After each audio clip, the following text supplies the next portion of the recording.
गुरु ब्रह्मा गुरु विष्णु गुरुर्देवो महेश्वरः गुरु साक्षात् परब्रह्म तस्मै श्री गुरुवे नमः। बिहार बोर्ड पटना से 15 फरवरी 2024 से प्रारंभ होने वाली 10वीं मैट्रिक बोर्ड के सभी परीक्षार्थियों का सुस्वागतम। मैं आपको very important long answer type question 5 नंबरी क्वेश्चन का द्वितीय प्रश्न का इजी सॉल्यूशन आपको हम बतला रहे हैं। उसी कड़ी में हम आज आपको सेट 5 के प्रश्न 1 पर लिए चलते हैं। प्रश्न 1 कहता है, सिद्ध करें कि दो समरूप त्रिभुजों के क्षेत्रफलों का अनुपात उनकी संगत भुजाओं के वर्गों के अनुपात के बराबर होता है। तो मेरी बात को आप गौर से सुनिए और बोर्ड पर ध्यान दीजिए। 16 आना आप समझ जाइएगा। तो हम हल करते हैं। दो समरूप त्रिभुज है, तो हम दो समरूप त्रिभुज लेते हैं।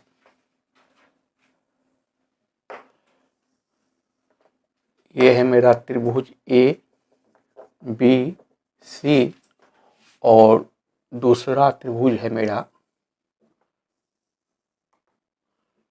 D E F.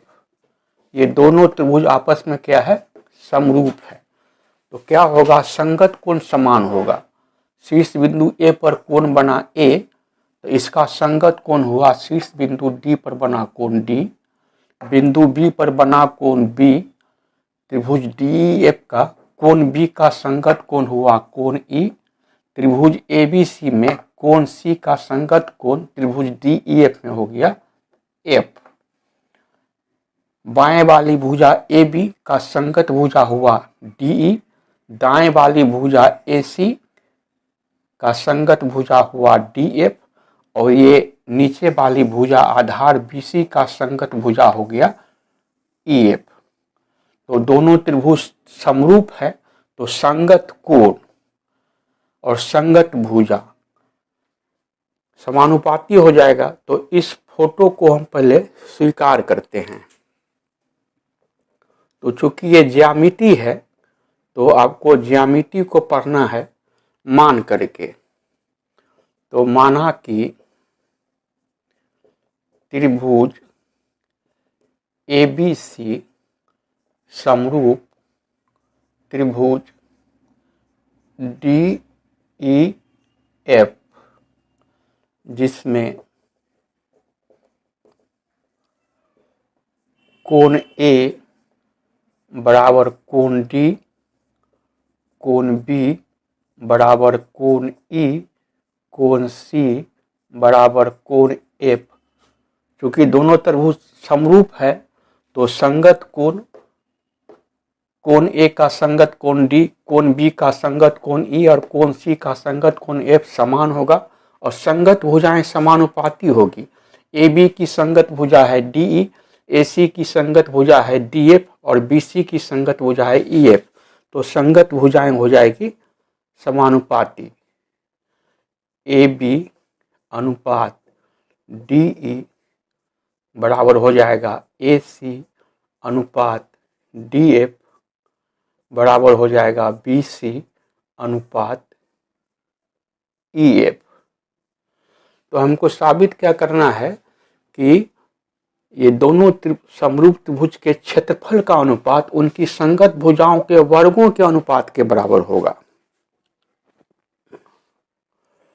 तो हमें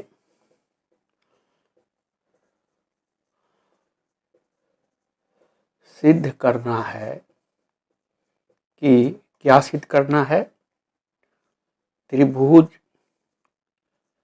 एबीसी का क्षेत्रफल, अनुपात का मतलब हो गया बट्टा, अनुपात का मतलब हो गया बट्टा त्रिभुज डी ई एफ का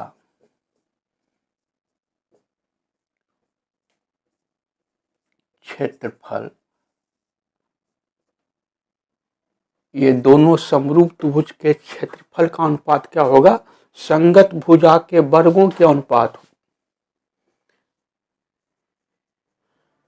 वर्ग माने पावर 2, संगत भुजा के वर्गों के अनुपात के बराबर होगा।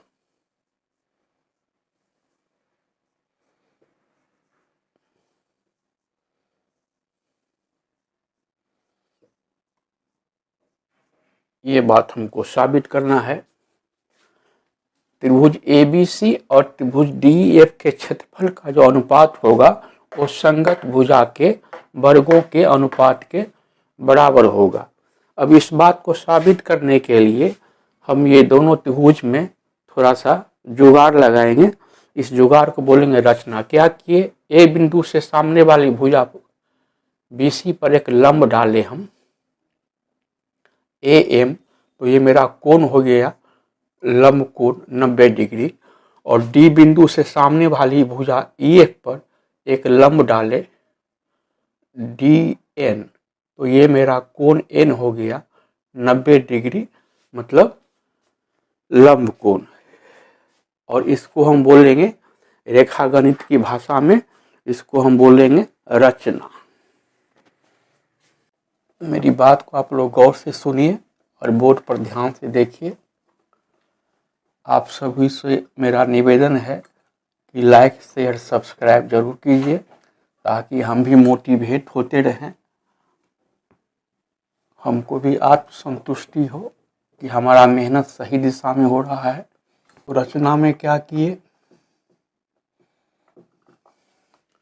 त्रिभुज ABC में हम AM लंब डाले BC पर, AM लंब डाला BC पर, तो मेरा कोण M हो गया 90 डिग्री।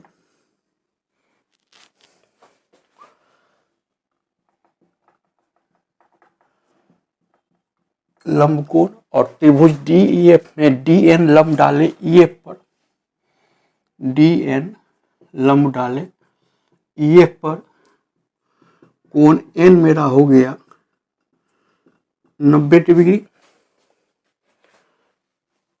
मतलब लंब कोण। अब हम त्रिभुज ABC और त्रिभुज DN का क्षेत्रफल निकालते हैं। तो त्रिभुज ABC में मेरा ये BC क्या हो जाएगा?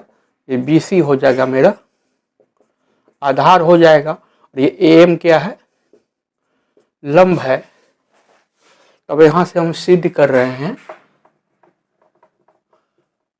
प्रमाण प्रूफ। तो त्रिभुज ABC का क्षेत्रफल बराबर 1/2 गुने आधार गुने लंब। तो 1/2 आधार हो गया मेरा BC और मेरा लंब हो गया AM। तो मेरा त्रिभुज ABC का मेरा क्षेत्रफल हो गया, त्रिभुज ABC का हमको क्षेत्रफल हो गया 1/2 गुने BC गुने AM। इसको समीकरण 1 कर लीजिए। अब हम क्या करेंगे? अब हम त्रिभुज DEF का क्षेत्रफल निकालते हैं। तो त्रिभुज DEF में शीर्ष बिंदु D से सामने वाली भुजा EF पर लंब डाले हैं। तो जिस भुजा पर लंब डाले तो वो भुजा मेरा आधार हो गया। तो मेरा EF क्या हुआ? आधार हुआ। और DN क्या है? मेरा लंब है। तो त्रिभुज DEF का क्षेत्रफल बराबर 1/2 गुना आधार गुना लंब, ये तो फार्मूला होता है। तो हमको त्रिभुज DEF का क्षेत्रफल हो गया 1/2 और आधार है मेरा EF और लंब मेरा हो गया DN। ये हो गया समीकरण 2 कीजिए। अब हम त्रिभुज ABC का क्षेत्रफल और त्रिभुज DEF के क्षेत्रफल का अनुपात लेंगे। तो अनुपात मतलब बट्टा। तो अब त्रिभुज ABC का क्षेत्रफल अनुपात मतलब बट्टा त्रिभुज DEF का क्षेत्रफल बराबर त्रिभुज ABC का क्षेत्रफल है 1/2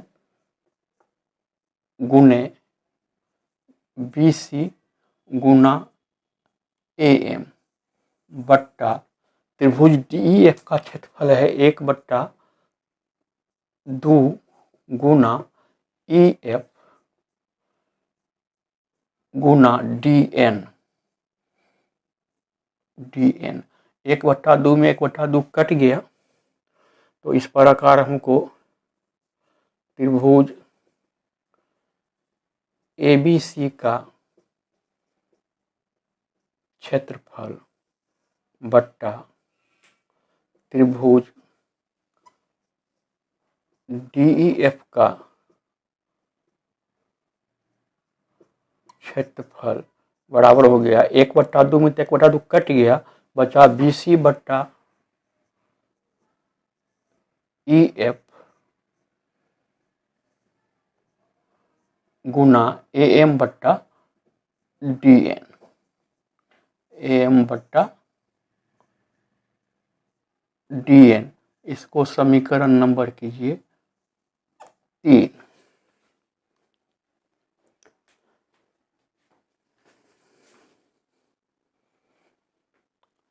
अब हम त्रिभुज ABM और त्रिभुज DEN में तुलना करते हैं। तो कोण B और मेरा कोण E बराबर है, स्वीकार में दिया हुआ है, क्योंकि ये दोनों समरूप त्रिभुज था।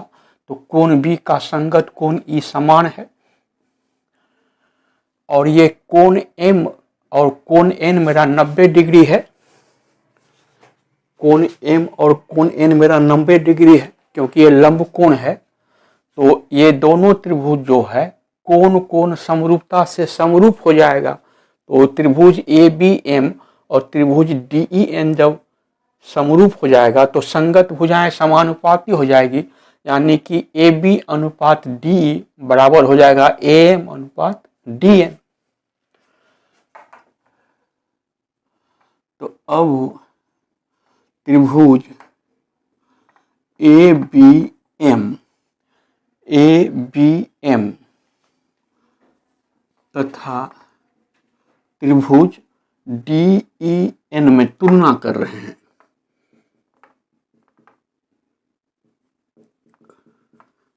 तो कोण B बराबर है कोण E। ये बात हमको स्वीकार में दिया हुआ है, स्वीकार से। और कोण M बराबर है कोण N, दोनों है 90 डिग्री। ये हमको दिया हुआ है रचना से। तो दोनों त्रिभुज में दो कोण समान हो गया, अतः कोण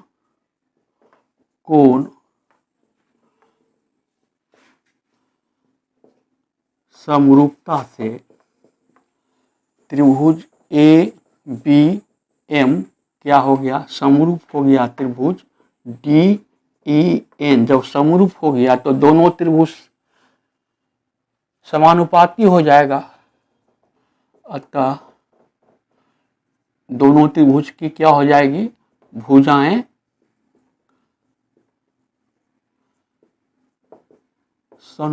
समानुपाती होगी। समानुपाती होगी मतलब क्या हो जाएगा, AB अनुपात DE बराबर हो जाएगा AM अनुपात DM। ये बाएं तरफ वाली भुजा AB का संगत भुजा DE समानुपाती हो जाएगा, और लंब AM का ये लंब DN समानुपाती हो जाएगा AM बटा dn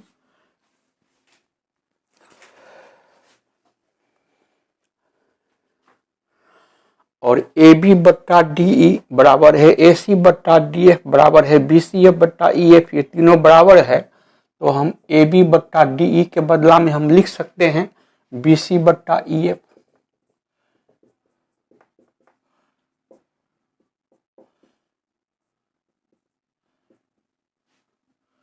AB बट्टा DE को हम BC बट्टा EF लिख सकते हैं, क्योंकि ये स्वीकार से ये संगत तीनों भुजाएं समानुपाती है।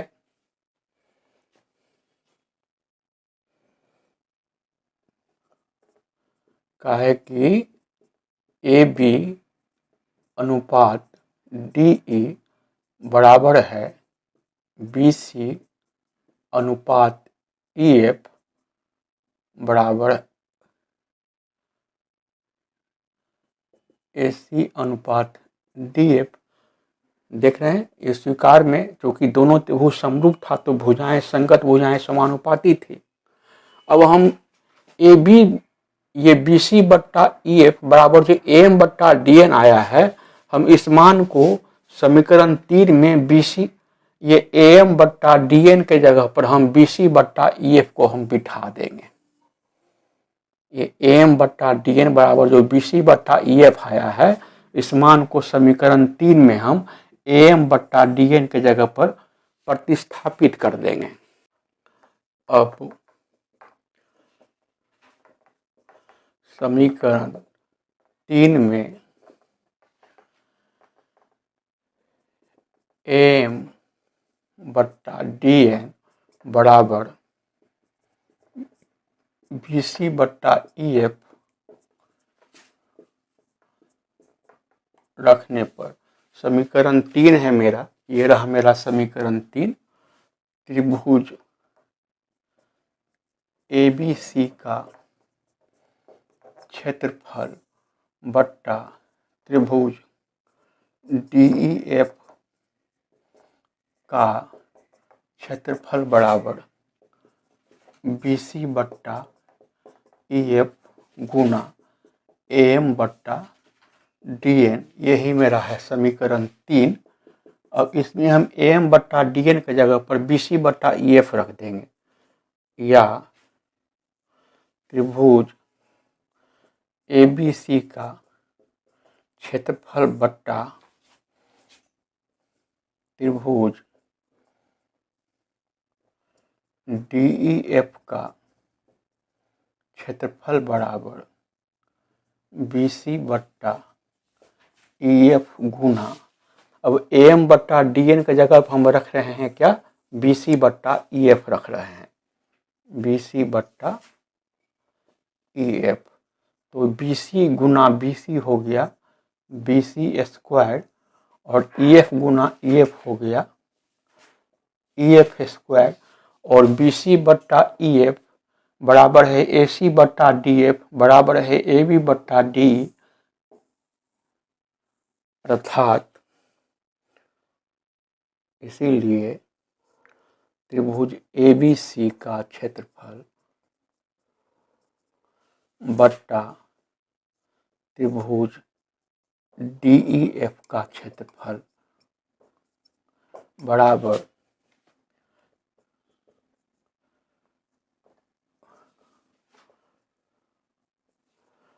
AB स्क्वायर बट्टा DE स्क्वायर बराबर BC स्क्वायर बट्टा EF स्क्वायर बराबर AC स्क्वायर बट्टा DF स्क्वायर, क्योंकि ये संगत तीनों भुजाएं बराबर है, और यही बात आपको साबित करना था, जो प्रूव हो गया।